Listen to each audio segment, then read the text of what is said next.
আসসালামু আলাইকুম বন্ধুরা, কেমন আছেন সবাই? আশা করি ভালো আছেন। আজ আমরা ইংলিশের কিছু বিপরীত শব্দের অর্থ দেখব এবং তার অর্থ সহ জানব।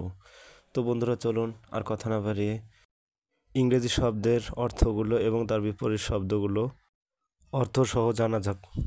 রিয়েল অর্থ আসল, অ্যান্টোনিম ফেক অর্থ নকল, সফট অর্থ নরম, এর অ্যান্টোনিম হার্ড অর্থ শক্ত, বিফোর অর্থ আগে, এর অ্যান্টোনিম আফটার অর্থ পরে, অ্যাবোভ অর্থ উপরে, অ্যান্টোনিম বিলো অর্থ নিচে, অ্যালাইভ অর্থ জীবিত, অ্যান্টোনিম ডেথ অর্থ মৃত, অ্যাওয়াক অর্থ জাগ্রত, এর অ্যান্টোনিম অ্যাসলিপ অর্থ ঘুমন্ত, নেটিভ অর্থ দেশি, অ্যান্টোনিম ফরেন অর্থ বিদেশি, শার্প অর্থ ধারালো, এর অ্যান্টোনিম ব্লান্ট অর্থ ভোঁতা, স্ট্রেট অর্থ সোজা, এর অ্যান্টোনিম কার্ভ অর্থ বাঁকা, হ্যাপি অর্থ সুখী, এর অ্যান্টোনিম আনহ্যাপি অর্থ অসুখী।